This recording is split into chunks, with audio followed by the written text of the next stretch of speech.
And we're live. Howdy, howdy, everyone. This is Random Nerd. And this is Mega Opinionated. Welcome, everyone. This is Truth Talks, where we dive into history on intelligence, and we share the truth through due diligence, fact-finding, and some very interesting discoveries. Yes. Some independent researching. Gotta love it. Because let's be honest, this media today, it's all trash. It's all trash. It is. And you know, despite various voices, both left, right, in the middle, wherever you are, you know what's really been trending? Podcasts. They have been. They have been. That's what people have been turning to find their information. And because it's getting harder. Yeah, surprisingly, you sent me something the other day. Who's trending on as the #1 podcast? Oh my gosh, it's Candace Owens. Right. And what did I say when she went off the rails? She went rogue, but yeah. You know what? Can you blame her? No, not even at all. Which I have a small announcement, and since we're talking about Candace Owens, might as well bring it up now. So Opinionated is launching on Tuesday at 9 p.m. Eastern Standard Time. And I am doing a debate with Professor Mike on Candace Owens and whether she is evil or crazy or just telling the truth. So, just a quick item. What do you think? What do I think? What do you think of Candace? I personally really, really like her. And I've been a huge fan of hers for such a long time because as much as for a while she was kind of just about race and Black Lives Matter and, you know, outing that information, when it came to some of these other darker topics, I always felt like she was one to talk about it, where others were not. And like me and you, which is why I think Truth Talks is so much fun, because we try to stick to the facts. Absolutely, that's what it is.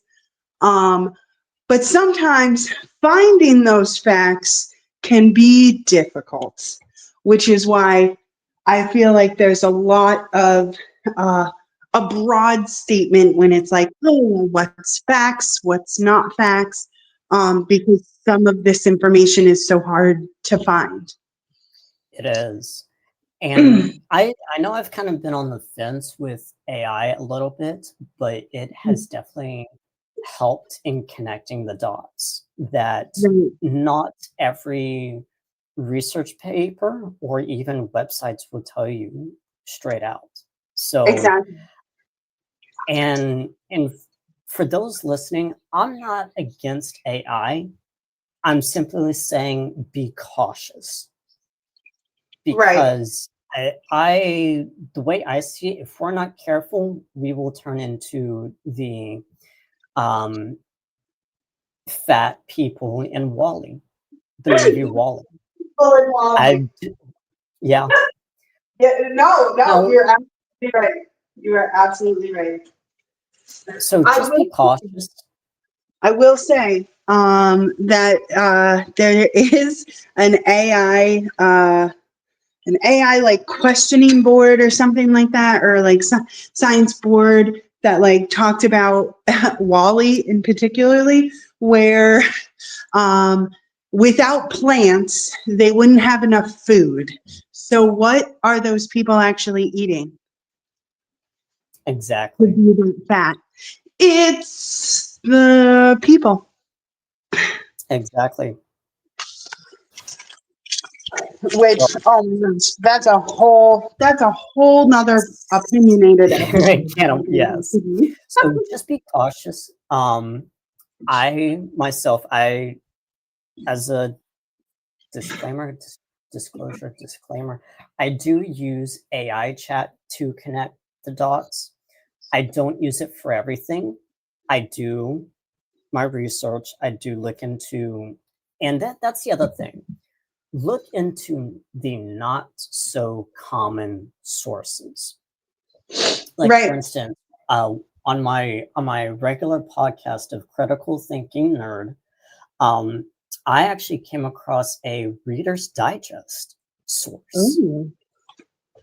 So, and I mean, it's not even, I mean, you could say it's for entertainment. You could say that it's for out of curiosity. Honestly, I found it a lot more relieving and alleviating to get a not so common source Right. because, and then especially in the digging that we're doing in the history class that we're doing on CIA, you kind of have to look to those not so common sources.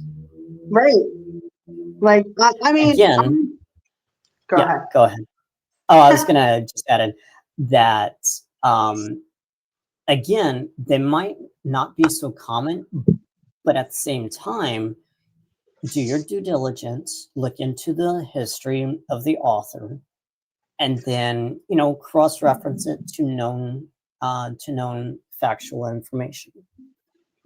Absolutely. Like, today on my research fun trip of rabbit holeness, um, I love Wikipedia. I know most people are like, don't be using that, but I use that as my baseline.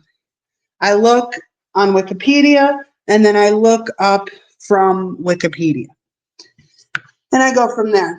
And I usually can find things pretty quickly through doing that because even if it's BS that's on Wikipedia, I can find out pretty quick whether or not it's actual BS.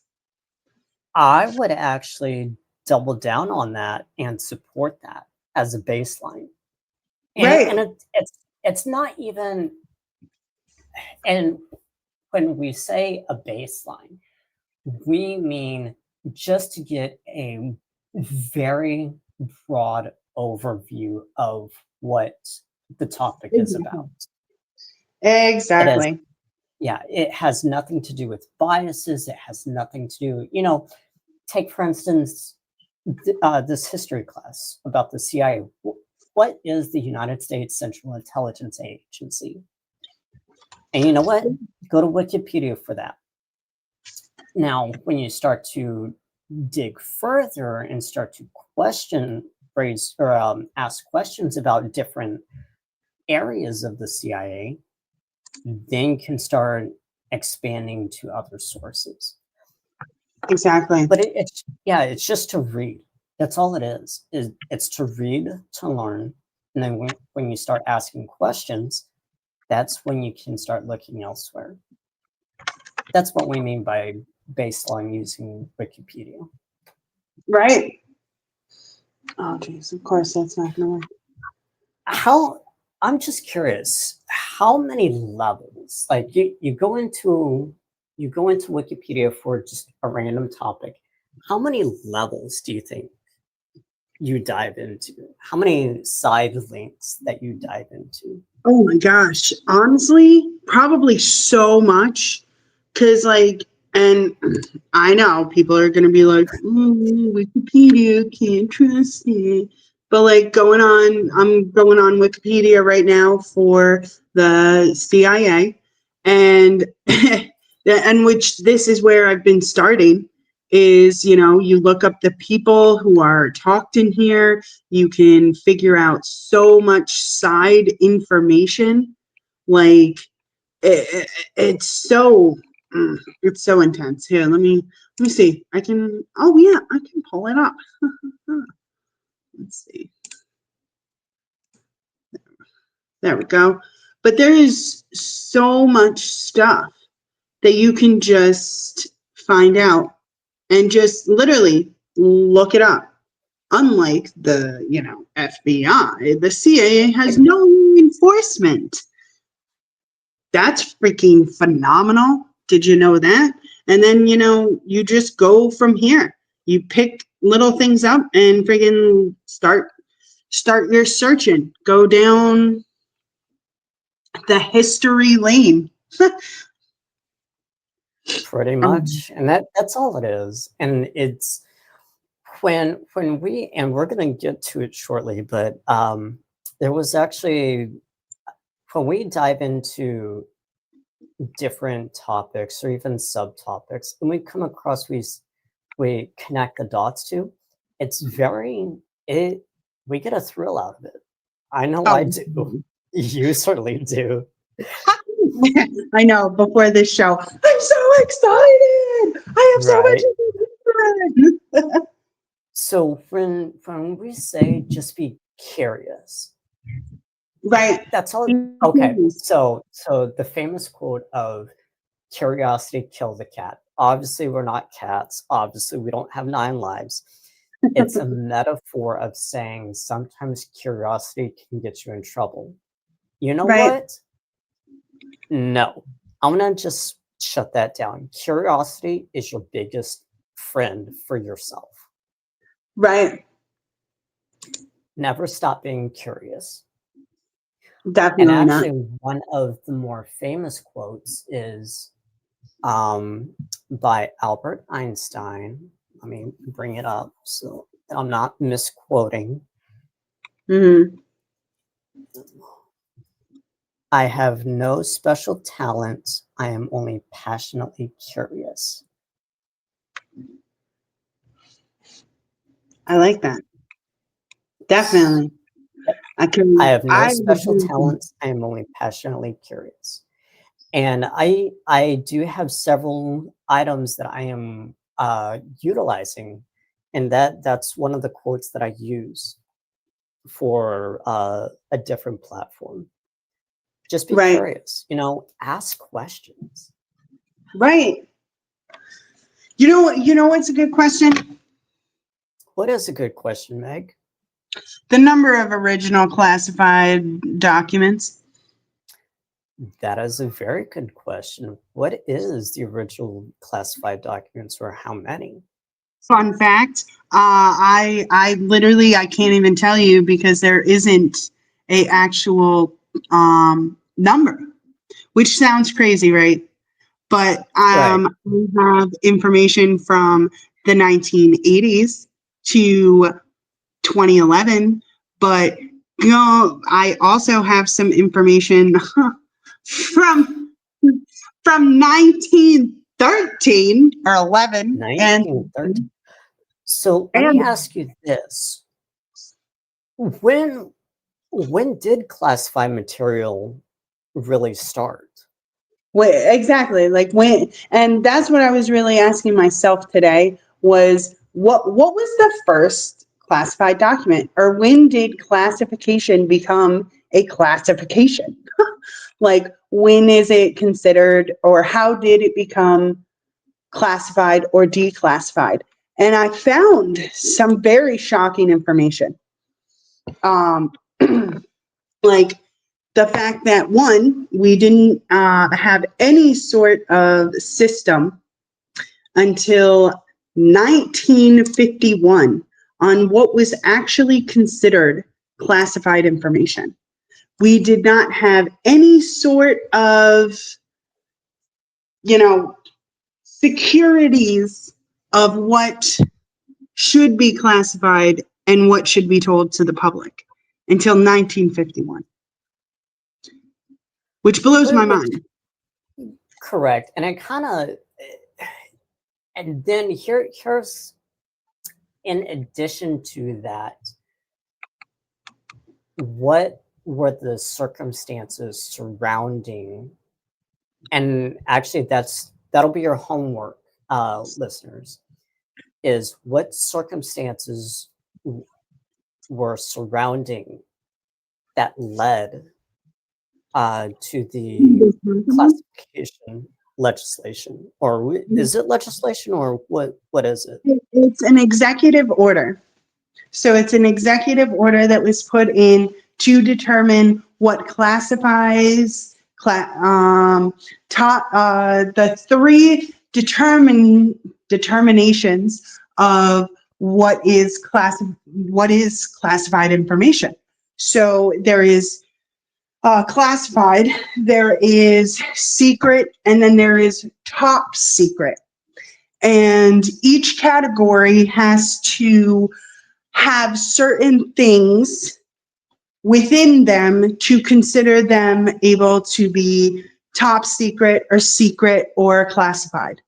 Most classified information has a date to come out eventually. Like just baseline classification, like I guess weird normal shit. Hope that's YouTube friendly. Anyway, so if they sat in any of these categories, the first one eventually gets released. When it comes to secret classified information, that has to have somebody requesting it, and they have to be a certain government official. And I believe it has to be somebody in the first three levels of either the presidency or the CIA, the FBI, and the military. But top secret is anything that has the military, which I found that very interesting. That is one of the that is what considered. Oh, you there? Did we lose you?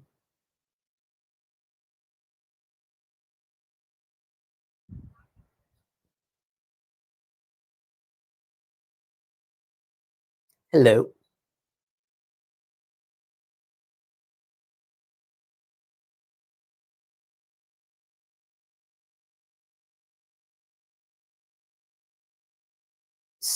Stand by. We might be having some technical issues.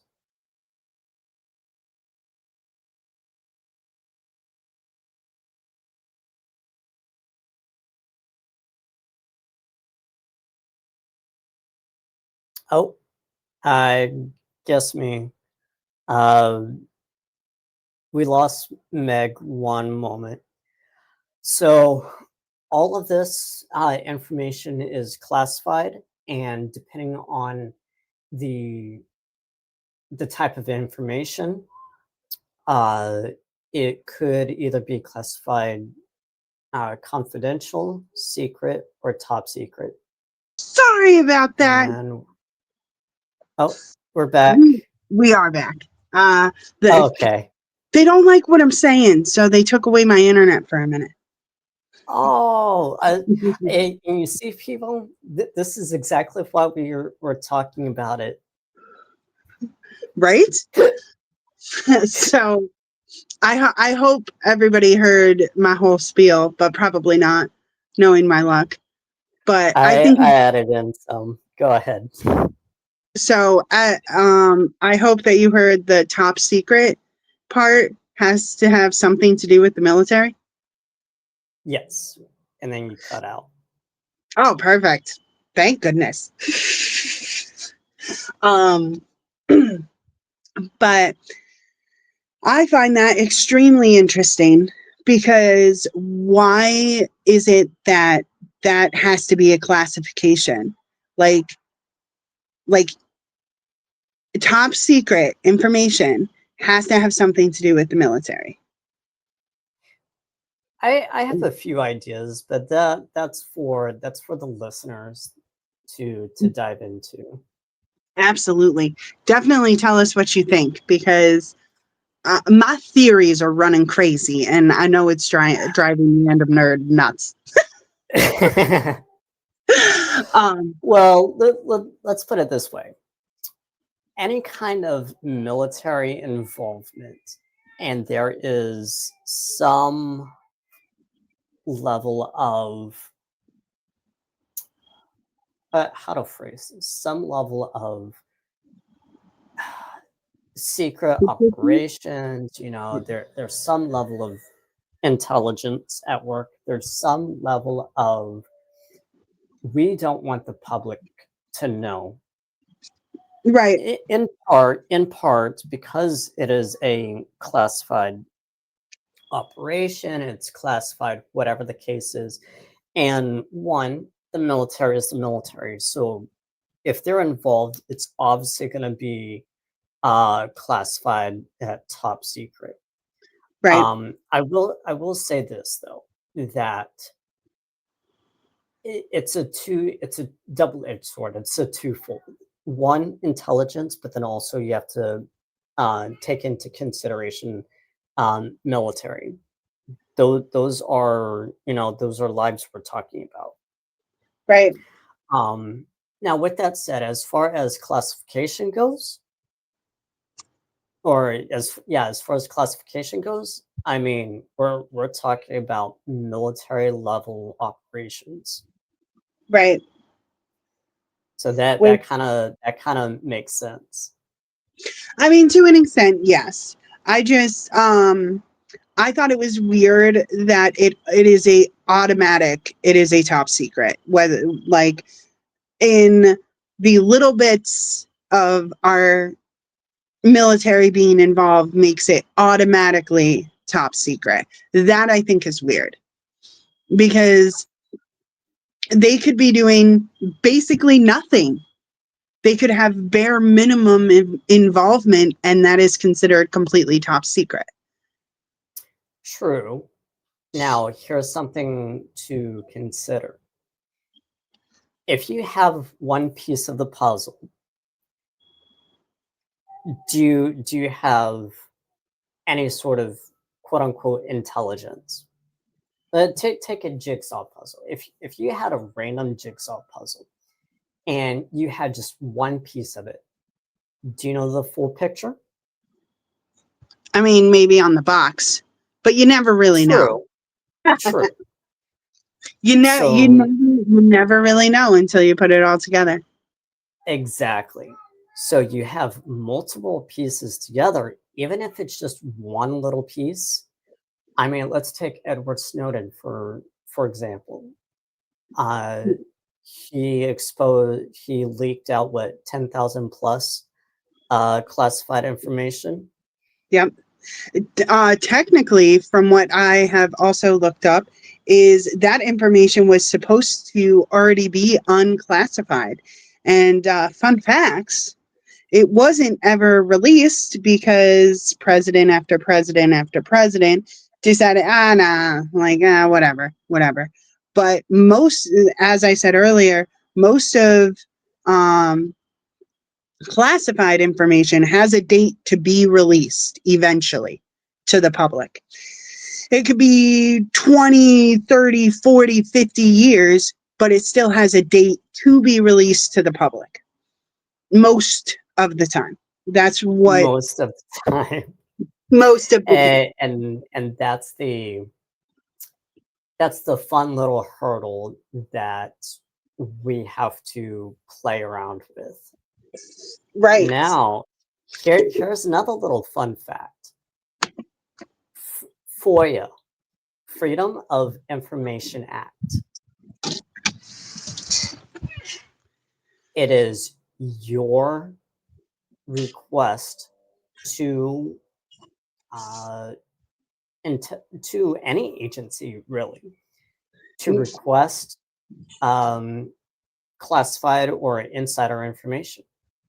Will it be approved? That depends on the agency. And I've been through various groups that have initiated FOIA requests. It can be for literally anything, depending on what sector or what type of information.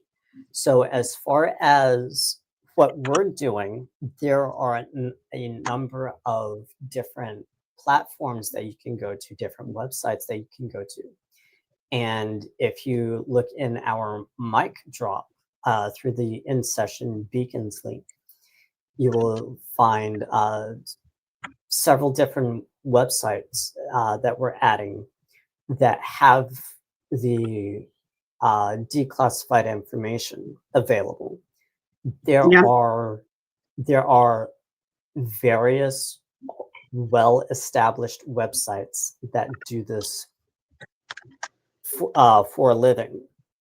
So it's not just us. We're coming in with our own research, and a lot of our research does involve these declassified websites Yes. with all the information. Mm-hmm. But a lot of what we're doing, we're just amateurs. We do this as a hobby, but it's because we do this as a hobby that we get a thrill out of it. It's just digging for the truth. That's all we want to know. Right. Right. Did you actually know that the FOIA Act was put into place 1966, and then it wasn't effective until July of 1967?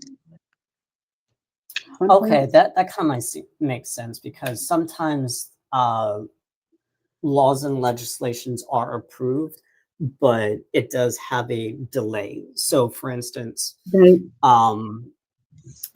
an example, not getting into politics, elections are held in November and all the other cycles, and then the actual the candidate winner takes office that following January. So it makes sense. Right. It was introduced in October of 1965. It passed the Senate in October.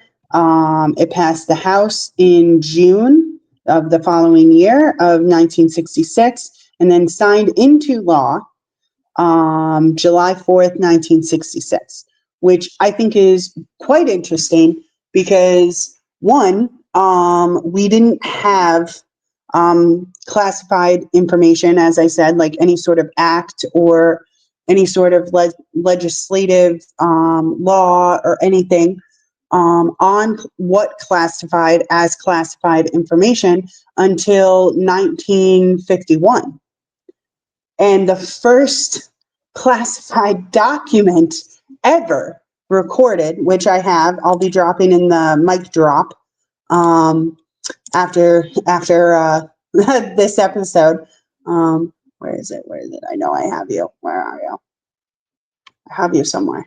The first classified document ever to be held from the public was in June 1913.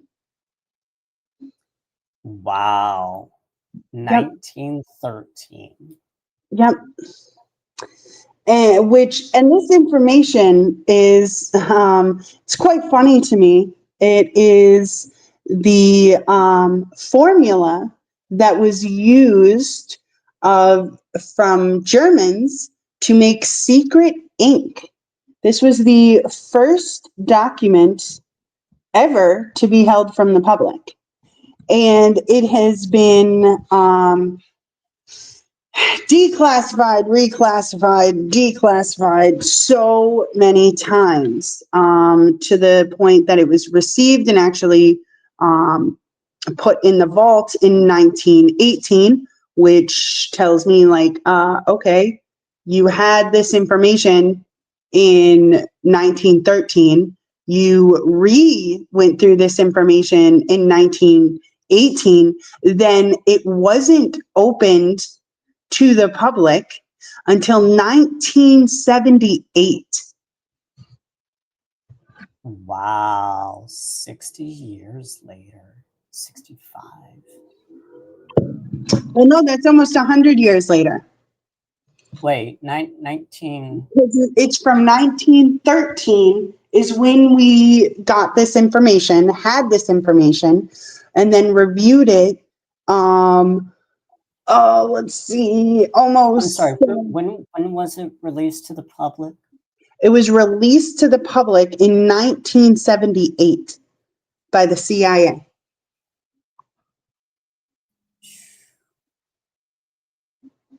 Still a long time, though. A really long time. That's like absurd to me. Especially like, So, why did this need to be a secret? yeah, well, at the time, though, and 1913, if you think about it, 1913 was just before World War One, and Yeah. then you had lots of intelligence, and especially World War Two in the 1940s. So it kind of makes sense for it to be classified at the time.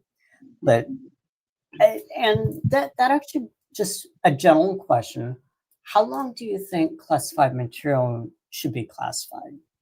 Just a number, and it's to the listeners as well. Honestly, I say a max of 20 years. 20. Okay, I say a max. I could see 30. 40 max for anything. I say 40. I know it's such a long time, but if it's of serious nature, I don't know. I'm just throwing numbers out. But what do you think? So Meg says 20. I could say 30. If it's miscellaneous, 10 to Like, 15. yeah, like the reason why I say max 20 is because why are we waiting generations upon generations for people who have actually been through whatever they're classifying? So like, That's true. and for me as a conspiracy theorist, I would like to be alive when that stuff comes out. I don't think that I it, get that. I get that. so that's where I sit with it. Yeah, and I say, so for instance, let's take 9/11. Oh, man, I I don't just yeah, just an example. A lot of this information was already declassified. What, within 5 years? The problem know. is the problem isn't necessarily the information. It's who handles the information. Right. And we've dived into that a few episodes ago. Mm-hmm. And this is another kind of homework, is when these documents are created, when they're classified, when they're declassified, and even with the classification legislation, Mm-hmm.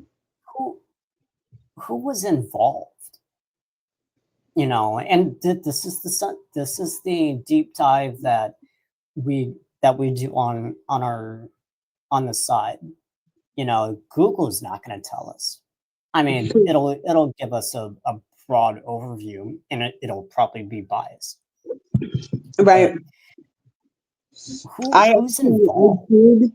I did find, and I'm so glad I kept this up just in case it came up. So Right? it's controlled unclassified information markets, which I also plan to drop this into the mic drop. This is from December of 2024, and this is all about who can hold, who can deal with, who can have anything to do with unclassified information and how it can be released and how you can prove it's real or fake, which I really like, not gonna lie. But there is also a chart in here about control and who can control what.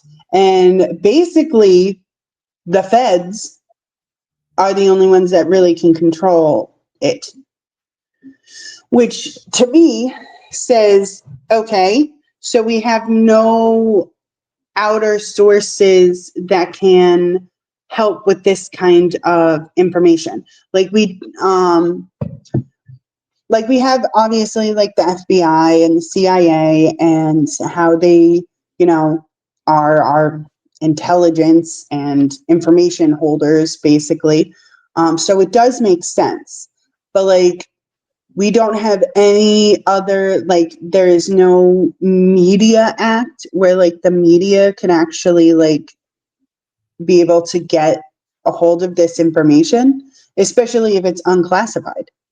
Like, and then it goes into a little bit about how to use FOIA and get information, which I understand FOIA and I like it because you can, you know, request all of these documents and get it and all of that.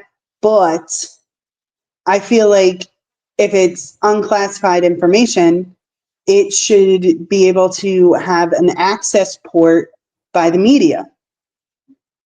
They should absolutely be able to get that information and not just have them hold it until we request it. That's fair.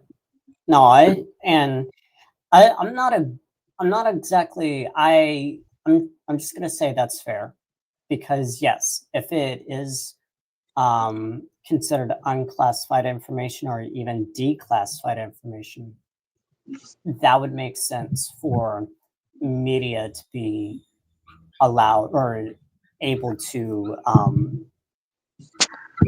have access. Right, right. And especially like unclassified, that's where I sit with it. Like classified, I don't think the media should be able to just shift through classified information. That's ignorant. That's going to get us in trouble. You know, like the last thing we need is friggin' our war friends being media and using, you know, our classified information. Yes. No, I get that.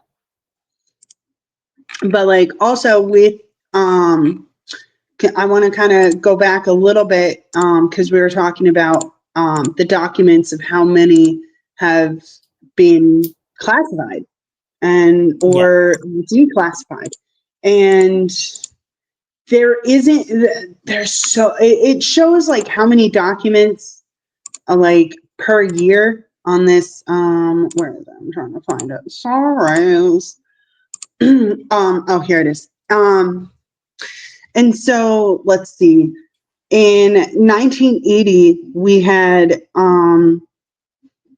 7,149 classification or classified documents.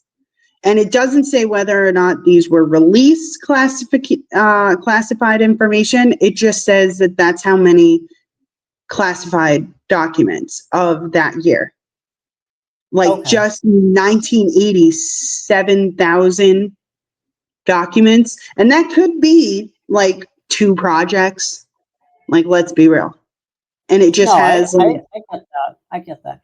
And that opens up another set of questions of, so my own general knowledge is, yes, 7,000 plus, that is a lot of documents. But if you really think about the scope of these agencies, that's actually pretty average considering time history wise, you know. And I'm pretty certain that every other year it fluctuates. So just I'd say average is about 5,000, and that kind of makes sense. I mean, you're kind of correct. At least so like from 82 until 1998, basically it was 6,000 documents to 3,000 documents. So it definitely obviously depends by the year, but it shows that there's a dramatic drop. So most of these projects that are, you know, classified information happened, at least in this chart, which literally is just from 1980 until 2011. Like most of those documents were from the later years. The earlier years, like 2011, it's 2,300 documents. Okay. That's not much. Oh, that is definitely a huge difference. Right. But there's a big thing which I find really interesting, because in 2008, it was 4,000, right? In 2010, it's 2011, it's 2,000. But that's a big drop. And what happened in 2009? What? And that's a question. Viewers watching, leave it in the comments. What happened in 2009? If you know of any certain executive order by chance that happened, that could be very interesting of why the numbers dropped at such a dramatic case. Because also, this chart that I'm looking at, I think it's so funny. This is just under the classification of classified. This isn't the top secret. This isn't the secret. This is just classified. It's just the base, the minimum. So how many of these were considered top secret? Like, that's not going to be on here because we are not given that information. So in 2009, in December of 2009, a certain president, Obama, he reclassified the classifications for classified and declassification. Blah, blah, blah. So change the definitions. And I have this executive order. It is about 30 pages long. I'm totally not going to read all of it, but like the military being added as a classification, if they were involved, it is top secret. That happens in this bill. So it wasn't always the case that if the military was involved, it would be considered top secret. It didn't happen until 2009, which makes me wonder how much use of the military was Obama using. Especially, and this isn't to get into politics, people. This is just history. Intelligent. This is intelligence history. This is basic history. Through Obama's 2 terms, how much military use that we know of what was he involved in? Right. What we do know is that he had the highest number of missile strikes. Oh my gosh, yeah. In general, the highest number of missile strikes. Missile strikes in general is military use at its bare bones, at its baseline. So here's another question. What else? What other military level involvement, operations, whatever you want to call it, was he involved in? And this is a precursor to the presidential actions that Obama did. Right. Because and this was 2009 we're talking about. We are still living underneath that executive order. In case you didn't know, this has not been changed, which I think is really interesting that Obama did this in 2009. He came into office 2008? I'm pretty sure. Yep. Yeah. So He was within elected his in year, 2008, January of 2009. He came into office. He utilized that executive order, and and then this is December of 2009. So within a year, he had done this executive order that changed the original executive order that was put into place in 1951. this also brings up the question of Obama's 2 terms, Trump's first term, Biden's only term. I mean, we've had what, 1, 2, 3, 4 full presidential terms, and now even a 5th presidential term under the same executive order. Right. So And also, I'm sorry. this begs the question. This begs the question. My only political question: is any of the U.S. government for the people? Right. Like, I don't even know. Yeah, just ask the question for yourself.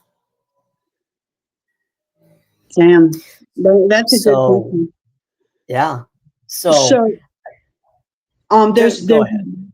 there's one thing I also want to point out with this executive order is that it actually changes the privacy of executive orders, that there can be classified executive orders that are not out to the public. That's a new one I I haven't heard of about. I just read that and I'm like, this has to be mentioned. Like, I've gone through most of this document as I said, it's 30 pages and I'm on page 10, which is all about exclusive orders. Like, and this is a juicy document. Definitely going to be in the mic drop later tonight.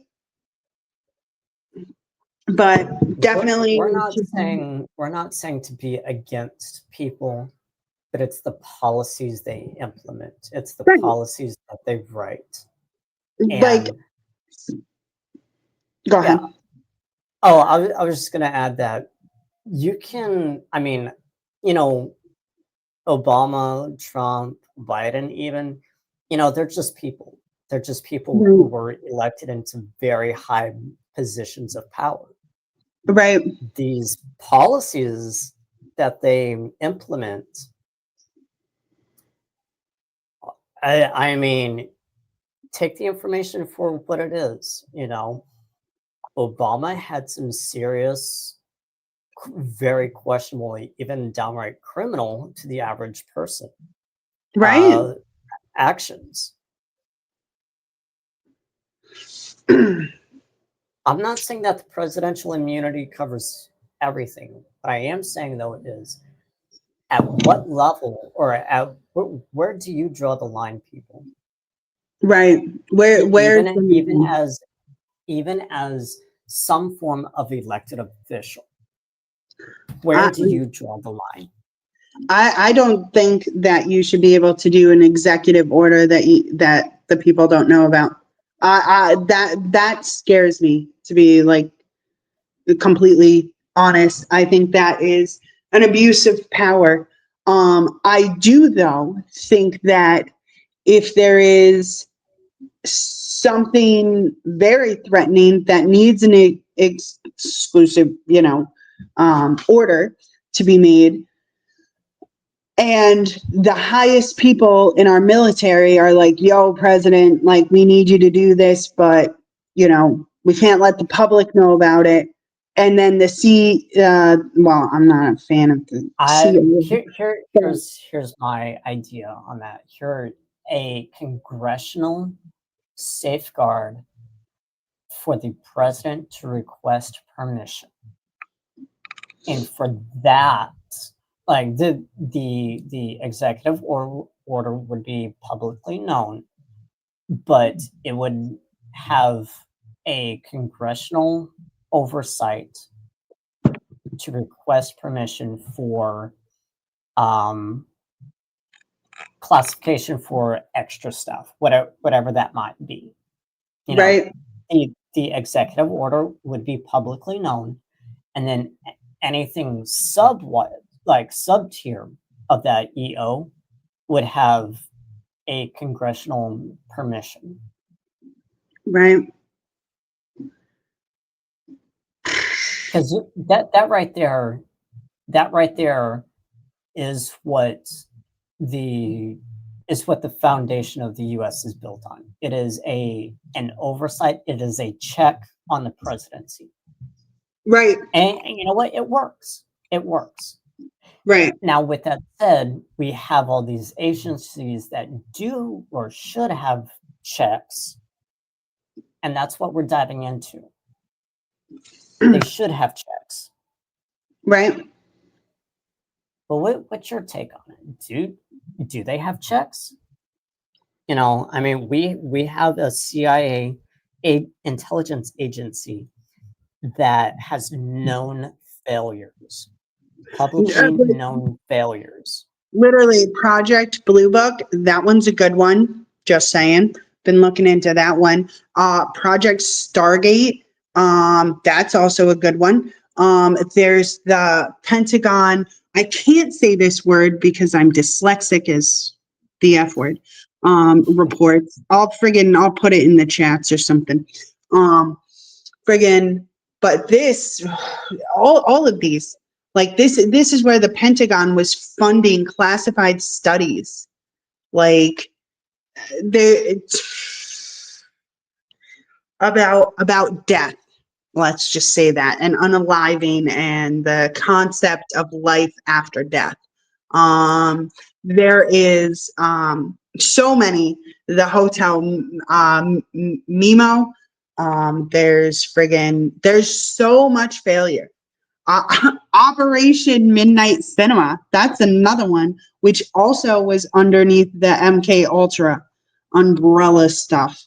You know, like the listen, I was gonna be so nice to Israel today, but there is also the family jewels, and that is quite an interesting thing that has to do with MKL or MKU Ultra and the CIA's darkest chapters. Like and I'm trying to keep this YouTube friendly, guys, and it's killing me. It's different. But this one separately, we are building something on the side so that we can work around these interesting algorithms. Right. To put it lightly. So just bear with us. Even I am struggling not to hold back. I am struggling to hold back. So just bear with us. We are in the works to build something. But like also there's the CIA remote viewing of Jupiter, which that is an interesting fact. It also goes under the whole Stargate. The details of the atmosphere, the rings, and possible alien life. Like there are so many of these like crazy projects that they have done. Operation Paperclip, that's like the number one. That's like the start of everything. But these, and I'm going to put all of this in the mic drop. Like if you want to go read about it, look at it, you know, and so people don't have to take me at my word, but here's my backup. Here it is. Because some of this is absolutely mind-boggling. And they did it. You know what's, I'm sorry. I was just going to add, you know what's so funny about Paperclip is that while the Germans, or would say the Nazi party, what they did is how they were so good with their scientific research, they Mhm. just, reached out to all of the scientists across Germany. Right. And I mean, if now the US has our own, top scientists in different fields, but how are they so good at what they did? Some of it was bad and ugly. I'm Right. not I'm not advocating for that. I'm just saying give credit where credit is due. The Right. scientists involved were top of their field. Absolutely. They absolutely were. And like I don't even think that they were good scientists. I believe it's more like Frankenstein and they had like the craziest ideas. They were under political pressure, but they were top of their fields. Right. So it's definitely it's definitely an area to dive into down the road, because that, for me, that is a very interesting time, and especially during let's say World War I and World War II, because both kind of correlate together, especially with the um how do I phrase this? Especially with the sentiment of Adolf Hitler during and shortly after World War I, You want to know what? because it all ties together. It really does. So this is something that everybody should know. When did Columbus sail the ocean blue?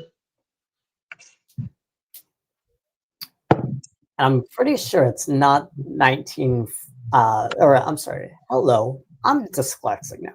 I'm pretty sure it's not 1492. What happened in 1492 in Spain? Anybody know?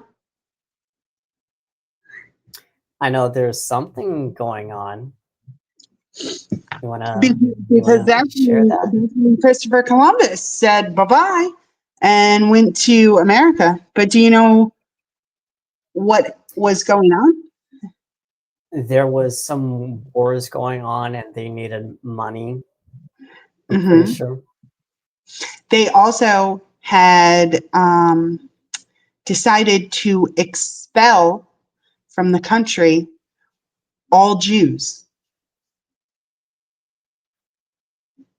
Interesting times. And it's just such a coincidence. Like that happens in 1942, mind you. And immediately Christopher Columbus is like, off to America. No, I get that. And here's so I know that we're very, I'm not going to say against, we have critiques about Jews. It has nothing to do with anti-Semitism. It is Right, just the history points and dots that we see, and we're connecting the dots. right. It's not anti-Semitic to say that Hitler hated the Jews. It's It not, was just, yeah, it's fact. It's not it's anti-Semitic to say that the Jews were kicked out of all of these places. No, it's just a fact. it's historical facts, and that's the one thing that needs to be conveyed. If we were just I know that I don't think I'm sorry. Tucker Carlson interviewed Nick Fuentes recently. I didn't watch it all the way yet, but I can't That's good. remember if he's shared anti-Semitic views. But essentially, if you attack one race constantly, yeah, you can definitely be called a racist. Nick If, Fuentes attacks everyone. That's the best true, part. He yeah, hates everyone. Like, and he might say some racist things. Like he might say say some racist things, but he hates everybody. So I don't think like I've actually been watching. I'll share it in the Telegram. These guys, it's 3 black guys, and they've been reviewing things that Nick Fuentes has said, things that Officer Tatum. That's a whole other conversation. Oh man.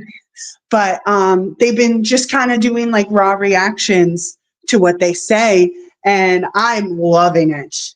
It's like my new favorite because it's just so funny. Like It and is. like The main thing is that we're not attacking anyone. We're just sharing the historical facts with you. That's all it is. My own research, and I'm gonna keep emphasizing this. The Roman Empire created the anti-Semitism, and I want you to do the research on that. I've already shared it in a few episodes. But do the research on it. The Roman Empire created the anti-Semitism. With that said, and I've actually done some deep dives into various locations. But here's another homework item. What was going on in Spain at the time? Just in general, the Spanish society government at the time, and just societal issues, and then what was happening with the Jews, right. What was happening with the Jewish people, and that's your other homework item, is dive into. I'm gonna say it because it needs to be said. Dive into societal behavior, Right. and you will learn everything. You won't know everything, but you will learn everything. That is true. This dives into what I am doing on my own podcast. It is on societal behavior because society dictates what we can and cannot do.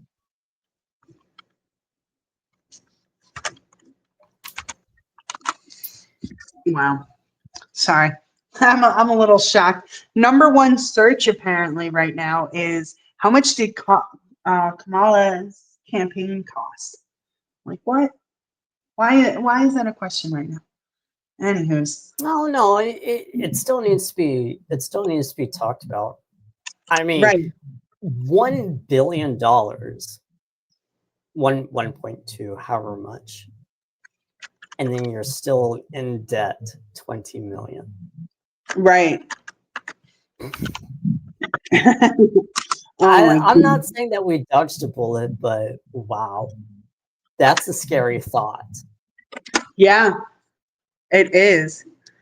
Holy moly. Sorry. So, as of April 11th of 2024, which was in April of last year, we had the biggest declassification dump that we have had since, I think, the first Trump declassification dump that happened, I want to say in 2019. I can look it up, but it released over 4 million documents. Wow. Yeah. And they're saying by, and then in January, it was, others were released with over 5,000 documents that were declassified.